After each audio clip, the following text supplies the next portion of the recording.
Good morning. It's been almost 2 months since the election.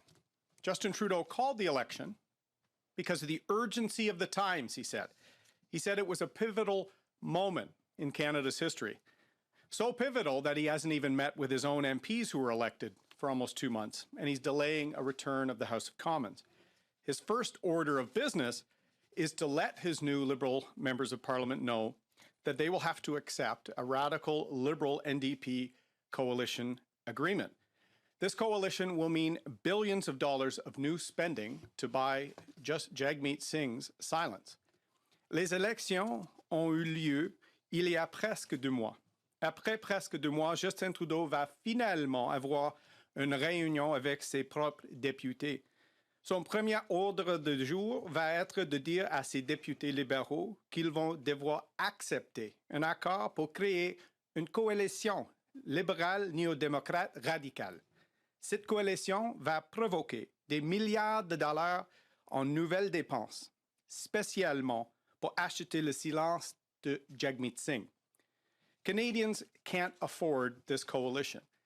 The Liberal-NDP coalition would be a disaster for the Canadian economy and cause devastating financial impacts for workers and communities from coast to coast to coast. Canadians are already struggling with rising prices, rising cost of living in Justin Trudeau's economy. Inflation is running at its highest point in 18 years. Paychecks have barely moved, and the economy is just limping along. The cost of everyday essentials, from gas to groceries to housing, are all going up. Household budgets are stretched thin, especially for seniors living on fixed income and families raising young children. This coalition will create billions in new spending that will further drive up inflation even more. And this coalition will mean that Jagmeet Singh will be able to push an even more radical agenda that will threaten the livelihoods of millions of Canadians. Les coûts de produits comme l'essence, l'épicerie et les logements augmentent de jour en jour. Tous les jours, les budgets des familles en resserrent un peu plus, surtout pour les personnes âgées qui vivent d'un revenu fixe et les familles avec des petits-enfants. Cette coalition va entraîner des milliards de dollars en nouvelles dépenses. Et ces dépenses vont faire grimper le taux d'inflation encore et encore. Cette coalition va permettre à Jagmeet Singh de réaliser des politiques radicales. Ces politiques vont menacer les moyens de subsistance des millions des Canadiens. A Liberal-NDP coalition would shut down Canadian energy and resource sectors, eliminating thousands of jobs, dividing the country, and making Canada a poorer and less relevant nation. Canada's energy sector is the cleanest, most ethical, and most environmentally conscious in the world. When Canadian oil and gas producers commit to reduce emissions or to partner with Indigenous communities or enterprises, they will deliver on those commitments. That is not the case anywhere else in the world. By turning its back on hardworking Canadians, the Liberal-NDP coalition will increase Canada's reliance on countries with horrific human rights records and records that are poor on the environment and other important issues. The NDP will also help cover up Mr. Trudeau's corruption and ensure that he will continue to freely break or ignore laws without consequence. They've already done this several times over the last 6 years. Conservatives from across Canada will not stand by while the Liberal-NDP coalition threatens our prosperity and unity as a country. We are the only voice that will fight tirelessly for Canadians. We are the only voice that will work to rebuild our economy and fight inflation. And we are the only party that will seek to unite Canadians rather than continue the politics of division. L'NPD va également aider Justin Trudeau à camoufler sa corruption en plus de l'aider à violer les lois fédérales, comme ils le font depuis 6 ans maintenant. Les conservateurs ne vont pas demeurer le bras croisé pendant que la coalition libérale NPD menace la prospérité des travailleurs et des familles. Nous allons tout faire pour défendre les Canadiens. In the months leading up to the campaign, I repeatedly warned that Justin Trudeau and the NDP have the same high tax, high spending agenda. Last June, I said we were at a crossroads, and despite having 4 parties, Canadians only had 2 choices: the Liberal-NDP bloc coalition or the Conservatives. Justin Trudeau has demonstrated time after time that he will do anything to hold on to power. He shut down Parliament, stifled dissent and accountability. He held an election in the middle of a pandemic. And now he's pledging a coalition to hide from Canadians. He's putting his clinging to power before the economic well-being of families. The election was a crossroads, and Justin Trudeau took a radical left turn. Canadians deserve better. In fact, Jagmeet Singh should tell the truth to Canadians. He did not run in that election on forming a coalition. So what is he being promised for him to break with his pledge during the election? Canadians deserve to be told the truth, and they deserve a parliament that will tackle the severe economic challenges facing Canadians across the country. There's only one party fighting to make life more affordable for Canadian families. If you care about securing your economic future and the economic future of your children and grandchildren, there remains only one choice: Canada's Conservatives. Un seul parti se bat pour rendre la vie plus abordable. Si vous voulez protéger votre avenir économique, celui de vos enfants et celui de vos petits-enfants, vous n'avez qu'un seul choix: le Parti conservateur du Canada. Thank you very much, and I'd be happy to answer your questions. We'll take question. I'm told there will be 6 questions with follow-up in total. Nous allons maintenant passer aux questions. On m'indique qu'on a le temps pour 6 questions avec suivi. Première question, microphone 1. Either Mr. O'Toole, Travis Danraj, CBC National News. We reached out to your caucus to ask about vaccination status because we, reached out to the leader's office and we didn't get much information. 81 of your MPs said that they're vaccinated. 38 did not respond or did not disclose. Do you or does anybody in the leadership of the party know the actual number of Conservative MPs that remain unvaccinated ahead of Parliament? Well, thanks for the question, Travis. As you know, my office has said something very clearly, that all the MPs returning to Parliament on November 22nd and all senators participating as well will be vaccinated. That's important, and Conservatives will continue to follow all rules with respect to health guidance, including the vaccination of members of Parliament and senators for participation in the debates in Parliament. Vaccines are critical, and it's critical for us to show that leadership. Okay, so I take away from that you don't know the actual number of your MPs because there have been estimates of 12, a handful, 5, 6. Do you actually know how many of your members remain unvaccinated at this moment? All of our MPs that participate in the House will be vaccinated. I don't get into talking about the personal health situation of any member of Parliament, senator, or any Canadian. What I've tried to do since the earliest days of this pandemic is to promote vaccines, to make sure we answer any questions that people have about them and not politicize the taking or having questions answered about vaccines. I will continue to take that same approach. Micro 2. Bonjour, Monsieur O'Toole. I'd strongly encourage you to stay longer because we have a long line of questions here. Mais alors pour mes questions en français, je voulais savoir le 22 novembre, donc si un député conservateur non vacciné se présente quand même à la porte et brise les règles, est-ce qu'il pourra quand même rester dans votre caucus? Comme j'ai dit, tous nos députés, tous nos sénateurs vont être vaccinés. Point final. Et s'il brise les règles, qu'est-ce qui va se passer à ce moment-là? Comme j'ai dit, comme d'habitude, on va respecter toutes les mesures sanitaires. On a fait ça pendant la pandémie. On a fait ça pendant l'élection en pleine pandémie. Ce n'est pas le cas avec M. Trudeau. Et c'est très important pour nos députés et nos sénateurs de respecter les règles ici sur la colline. Et on va faire ça. Micro 1. Oui, bonjour, Laurence Martin de Radio-Canada.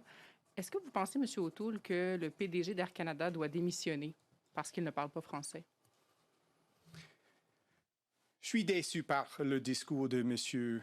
Rousseau. C'est très important de respecter nos 2 langues nationales et j'espère qu'il va avoir une approche, un engagement fort sur le français parce que c'est très important de respecter nos deux langues nationales, incluant avec une entreprise très importante comme Air Canada. Je comprends que vous ne pensez pas qu'il doit quitter, en fait, qu'il doit seulement améliorer son français.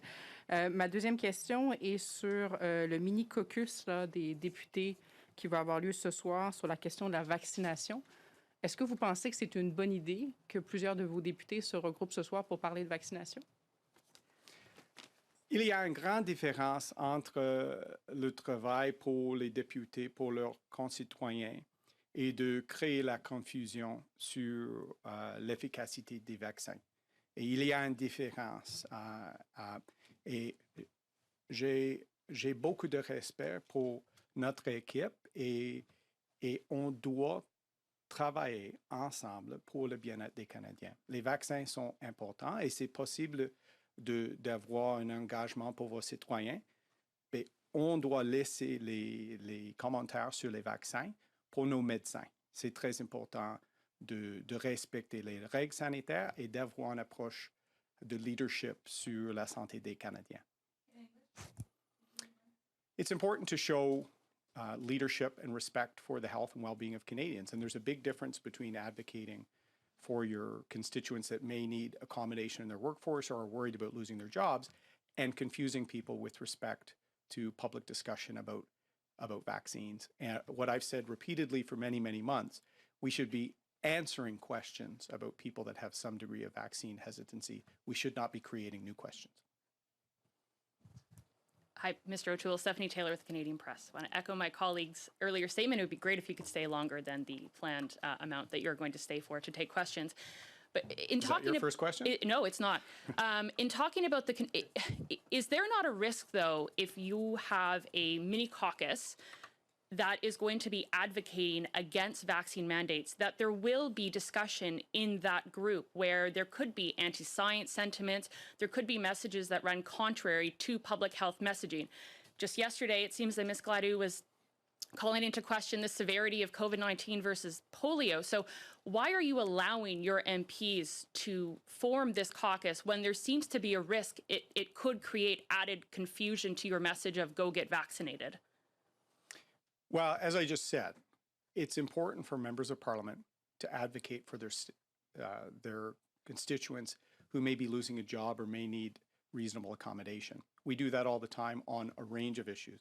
But it's very different to cause confusion with respect to the health and well-being of Canadians. Ms. Gladue's interview did that yesterday, and it's not appropriate at a time we should be answering questions about vaccine hesitancy, not creating new questions. So our team will deal with this as a team because we respect one another and we have these discussions in caucus. But let me be crystal clear. The Conservative Party encourages people to get vaccinated, and all of our MPs, when we return to Parliament, will be respecting the rules here on the Hill.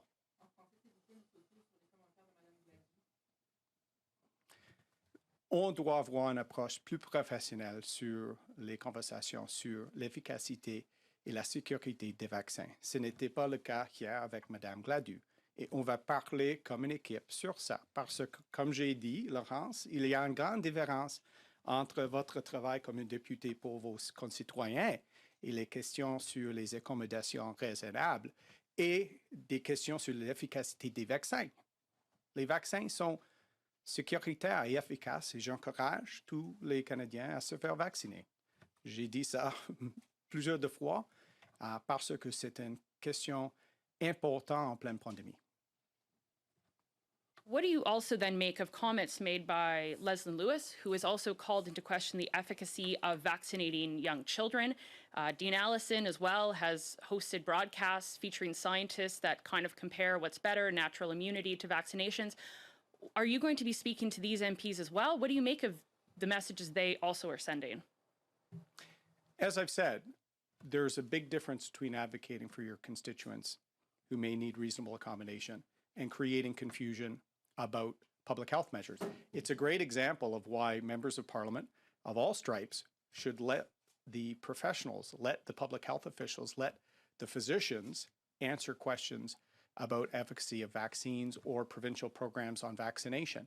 One thing we've seen in the pandemic from public officials, from people across the country, is social media is becoming the creation of instant experts across the country. I don't think that helps in our public discourse. I've tried consistently for a year not to politicize questions about vaccines, to try and find ways to answer questions and reduce hesitancy. We will continue to do that. And some of the instances, like Ms. Gladu's interview yesterday, add to more questions, and I don't think it's helpful. Glenn McGregor, CTV News. Mr. O'Toole, you just said that comments by Ms. Gladu and Ms. Lewis create confusion and so hesitancy. What are you going to do about it? Are you going to take any action against them? Are they still welcome to stay in your caucus? Are you going to talk to them, or are you going to kick them out? Well, as you know, Glenn, we have conversations as a caucus, as we had before the return of Parliament, to confirm that all of our MPs and senators that participate on the 22nd and come here to do their job on behalf of Canadians will be vaccinated. We will continue, as we have, to support all public health measures and to encourage Canadians to learn more if they have any hesitation. Our team will address instances where people are causing more questions and perhaps adding to hesitancy, as opposed to advocating for their constituents and concerns about the border and other things. That's what we have to focus on as a team, and our team will address that as we do in accordance with the Reform Act. Question about the border. The PCR test requirement for Canadians returning home remains in place. It's an impediment, especially for families who are traveling to the United States, coming back. Would you support rescinding that requirement, and would you want it scrapped completely or replaced with a PCR or with a antigen test? What would you do? That's a great question, Glenn, because we're talking about the importance of vaccines. We're talking about the importance to get double vaccinated. Once people are double vaccinated, and we can eliminate threats with respect to the spread of a fourth wave or variants, we should make border moves easier. We should recognize how border communities are seeing their economies fall apart. And I do think our MPs and our caucus are engaged with some border mayors on both sides to see if we can eliminate some of these additional measures that are leading to delays and less travel, less tourism at a time our economy needs it.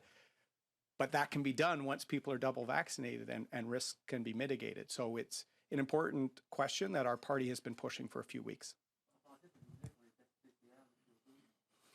C'est une question importante parce que avec les vaccinations des Canadiens, des Américains, c'est possible d'avoir une approche plus fluide à la frontière, particulièrement pour nos économies et le secteur touristique.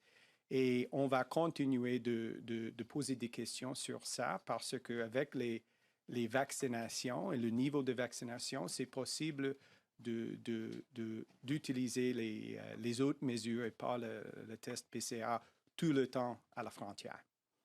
Indique que c'est la dernière question. I'm told this is the last question. Stephanie? Stephanie Levitz, the Toronto Star. Just going back to the subject of Ms. Gladu and other members of your caucus, you said our team will deal with this as a team because we respect one another, and obviously you also have the Reform Act provisions. Will you ask your caucus to kick people out if they are offside with public health messaging on vaccines? Well, thanks, Stephanie. As you said, we respect people. It's why our team has already met twice. It's why we voted on the Reform Act to allow our caucus to have a lot of freedom with respect to decisions related to both the leader, my accountability, and to membership. Mr. Trudeau's team hasn't been meeting over the last 2 months, and we'll see if they allow that same degree of respect for their members with their vote on the Reform Act. Our team will talk about how we need to focus on the economy, on inflation, and as I said, reducing hesitancy and talking about how we can help families and advocate without creating more confusion.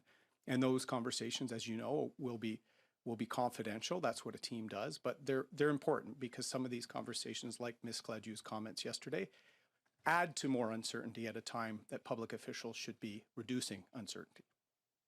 Just as my follow-up, in French, you said that all of your MPs and senators will be vaccinated when the House of Commons returns. In English, you said all of your MPs who participate in the House of Commons when it returns. So I'm just going to ask you to please specify, will all of your members of Parliament, all of your caucus, be present and in the House on November 22nd? Well, thanks for highlighting my French is not as perfect as my English. I am trying, and my answers are not identical. As I've said consistently since this issue came up, when our MPs and senators participate here on the Hill in debates, everyone will be vaccinated.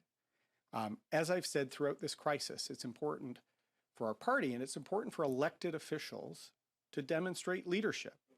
That means respecting all laws. That means reducing uncertainty about vaccines. It's why my wife and I filmed our vaccination process to try and answer questions about this. Public officials should be encouraging a positive dialogue, not dividing people, but certainly also not causing more potential hesitancy when I think we should work together.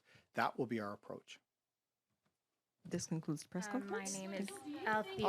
I'll take a few more at the Yeah, mic. there's only Perfect. two of us in line. Thank Go, you. go ahead. Althea Raj, the Toronto Star. Are you still opposed to vaccine mandates? As you know, I think vaccines are critical, and I encourage as many people to get vaccinated as possible. In fact, what I suggested with respect to the federal government approach for federal employees, Mr. Trudeau has misled people about, including transportation. If you look and see what's happening in terms of some accommodations, you're seeing that happening in the Federal Civil Service exactly as how I predicted. But Mr. Trudeau, including today, will continue to mislead people and divide rather than try and say, let's get hesitancy down as much as possible. And we're going to be proposing some ideas on that. And let's, where we can, have some reasonable accommodations and not confuse people or divide people. So I support as many people as possible getting vaccinated and answering any questions that people that have some degree of hesitancy may have. Thank you. As a follow-up, kind of a different tack, you started the press conference talking about the potential coalition agreement with the NDP. I'm wondering if in your conversation with the Prime Minister now several weeks ago, if you offered to work with him on any files, and if so, what those files would be, and if you didn't, can you explain to us why? Yes, I did. In fact, I said we should continue to work together on reconciliation. It's very important to all Canadians, including myself. It's also why I thanked him for making the decision to go to Kamloops after his poor decision to take a holiday on the first day of Truth and Reconciliation. I thanked him for doing that. It's important to show leadership. It's important to work together. What I will say about that conversation is Mr. Trudeau wants a virtual parliament. He wants a coalition to never be accountable to anyone. This is why, despite this being a pivotal election in Canadian history, he's ignoring Parliament. We're not back for months. He's hoping to just spend a little more and get the NDP to not ask the tough questions. Conservatives will ask the tough questions. We will also hold him to account for his continued ethical and lapses in judgment. And that's why we're going to show up on Parliament, and we want to see real accountability, real committees, a real approach to accountability and transparency for the first time in 2 years. Dans ma conversation avec M. Trudeau, on a parlé sur la réconciliation et c'est important de travailler ensemble sur les appels d'action et sur le sujet de la réconciliation. C'est très important pour moi et pour notre caucus. M. Trudeau, il préfère un parlement virtuel parce qu'il n'y a pas un niveau de scrutiny pour lui avec ça. Et c'est pourquoi on a besoin d'un parlement normal, les comités normaux, et on doit arrêter les camouflages et la prorogation et les mesures qu'il a utilisées pour éviter les questions et l'accès pour les Canadiens. Next question. Ian Bailey, Globe and Mail. I wonder if you get a fuller answer on your thoughts about Ms. Gladou's project. Do you support this? If so, why? And what should she be doing and she and her team be doing, in your view, to make this worthwhile if they're going to be going out and sort of looking into these matters? Well, Ian, a fuller answer. I've said there's a big difference between MPs advocating for their constituents and looking for questions on people's economy or well-being and being impacted, whether it's from border measures, whether it's from the pandemic or what have you. MPs should do that, and Conservatives have a strong track record of being great advocates for people in their constituency. But there's a difference between creating more uncertainty about vaccines or adding to hesitancy at a time as public officials, we should be reducing hesitancy, answering questions, and we should try and not divide Canadians on the subject of vaccines. We saw Mr. Trudeau do that by announcing a mandate just before he called an election, hoping to divide people on that subject. And so I think Conservatives, we have an obligation to show as elected officials leadership. And that's what our caucus will be talking about. So I hope that's a fuller answer for you. But I want our MPs to come here and advocate for their constituents. And there's a lot of uncertainty out there. There's a lot of division in our country right now. Mr. Trudeau's cabinet appointments of Mr. Guilbeault and others at a time when the country's already fractured. Canada's a great country, but it's fragile, and it needs the Conservatives to be professional and to be here for the well-being of all Canadians. And could you elaborate on what you found objectionable about Ms. Gladeux's comments yesterday?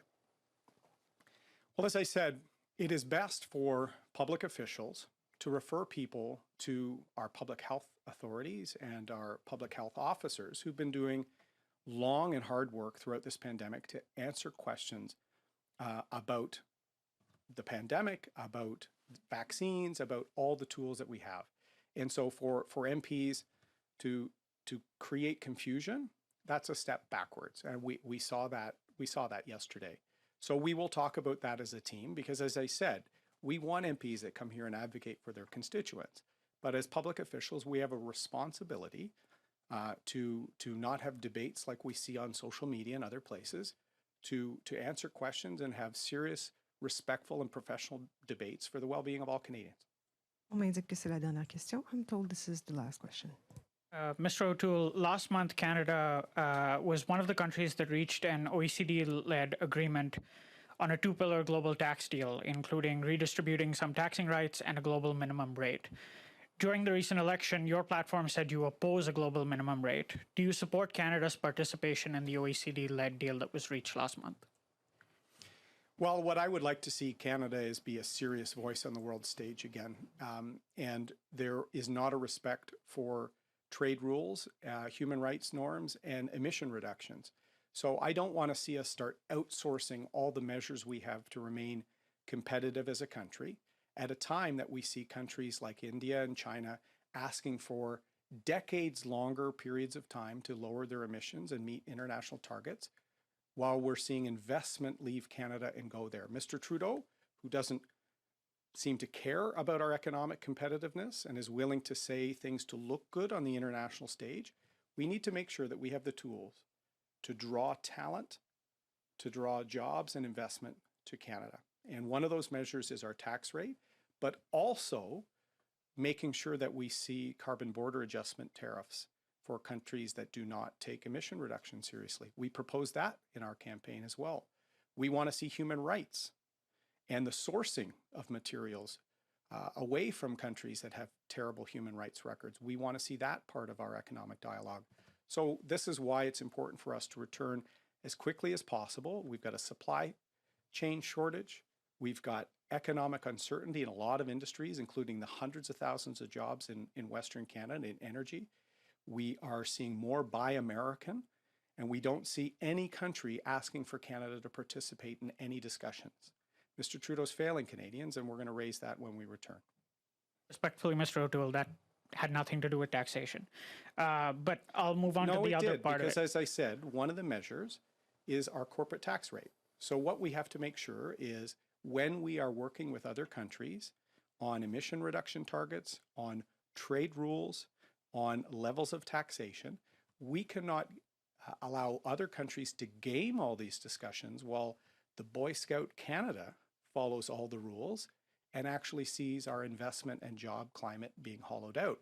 We see the bad energy players benefiting while good players here in Canada see their competitiveness erode. So they're directly related.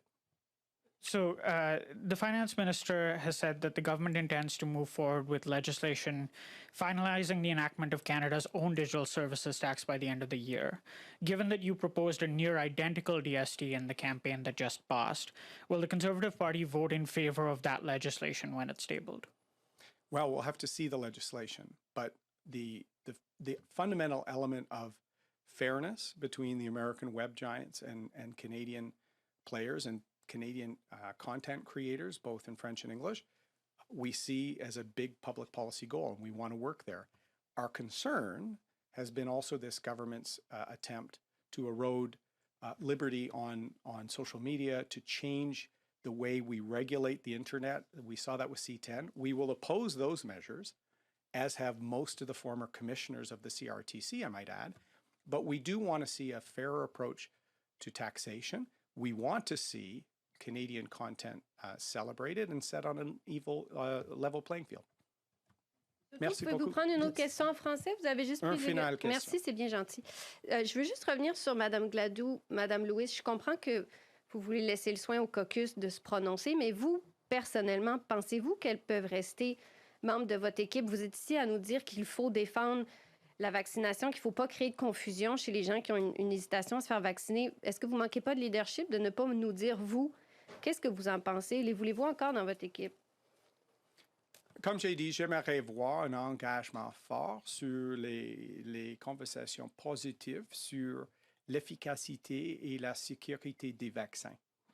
Les vaccins sont très importants et c'est notre utile très important dans notre lutte contre la COVID-19. C'est pourquoi, comme leaders, tous nos députés doivent avoir une approche de respect pour les conversations sur la santé des Canadiens. Et j'étais déçu par la situation avec Mme Gladue hier et on va parler sur ça comme une équipe. Vous ne répondez pas vraiment à la question, vous, ce que vous en pensez. Il y a des gens qui disent que vous manquez de leadership, de permettre ce mini-caucus-là dans votre parti. Vous n'avez pas l'air de vraiment montrer la poigne dure. Donc, vous, qu'est-ce que vous en pensez? Puis ma question de suivi sur le Parlement hybride. Êtes-vous entièrement opposé à ce que le Parlement revienne siéger en personne? On est tous là en personne aujourd'hui. Il y a des événements en personne qui reprennent. Et si oui, est-ce que c'est pas simplement pour permettre à vos quelques députés de pouvoir siéger sans être vaccinés de façon hybride? Premièrement, je vais répéter ma position sur notre caucus. Il y a une grande différence entre le rôle comme un député pour vos citoyens et votre responsabilité pour la santé et les questions sur la pandémie. Il y a une différence sur ça. Et je vais parler avec notre équipe sur ça. Mais pour le Parlement hybride, j'aimerais voir plus de transparence. Et les Canadiens méritent un gouvernement ouvert et les débats normaux dans la Chambre. Et c'est pourquoi on va pousser pour un Parlement normal, pas virtuellement, mais probablement c'était une chose dans les discussions, les négociations entre M. Singh et M. Trudeau pour leur coalition. Mais les Canadiens méritent mieux. Merci beaucoup. Thank you very much. Thank you for staying.